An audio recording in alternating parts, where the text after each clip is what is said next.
So Tom Cruise is falling in that marquee character. When he's Ethan Hunt, he's worth his weight in gold. When he's not Ethan Hunt, he's a coin toss. And again, this has nothing to do with the quality of his movies. Edge of Tomorrow is a terrific picture, but it cost $175 million and only made 375 worldwide.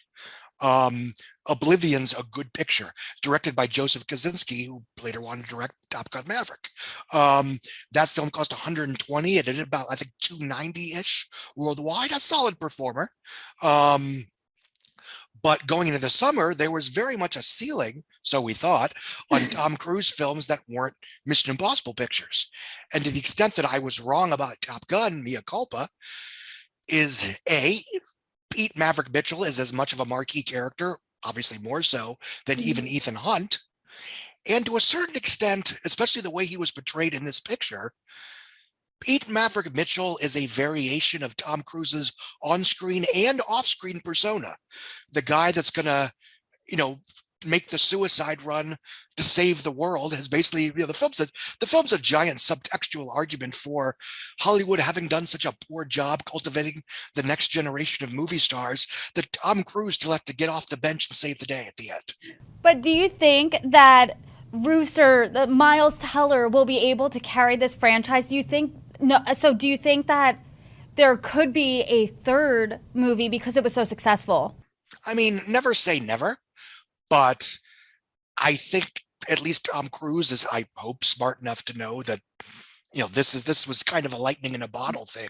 I Yeah. mean, obviously I underestimated the appeal of the film. I don't want to assume, make my argument otherwise, but I think the film would have been less of a hit, noticeably less of a hit, had it come out as just another summer tentpole this summer of 2020.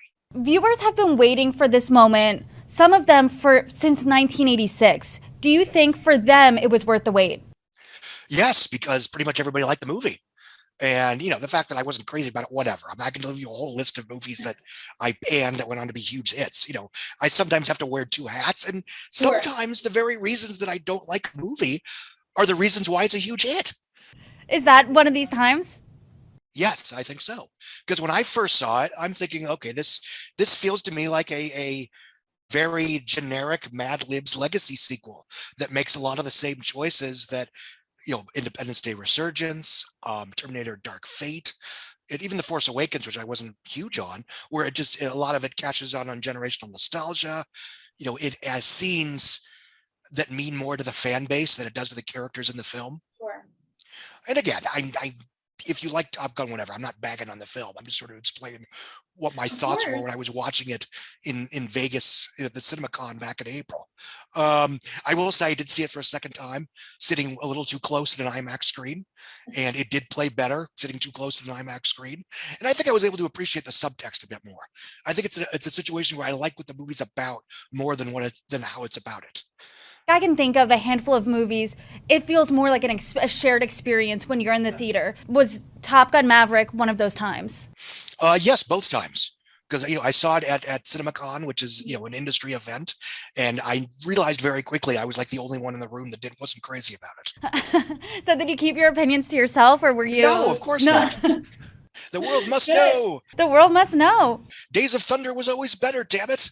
Um, but anyway, and then when I did see it that first Tuesday morning after opening weekend, Okay. and it was a situation that I that reminds me of, say, the first Tuesday when I saw Titanic after opening weekend, or when I saw Forrest Gump after opening weekend, where it's like, oh, okay, this is more crowded than usual for a Tuesday morning matinee, Yeah. and this is clearly working on general audiences.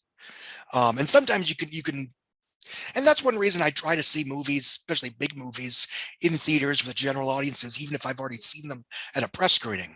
Because I Sure. mean, part of my job is, how does this stuff play with a paying audience?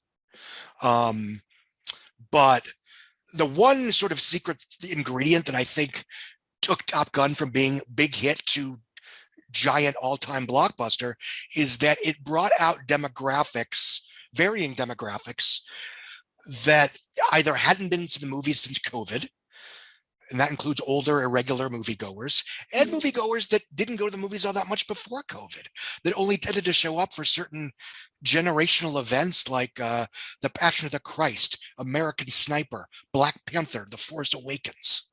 Um, And obviously that's overlapping demographics there.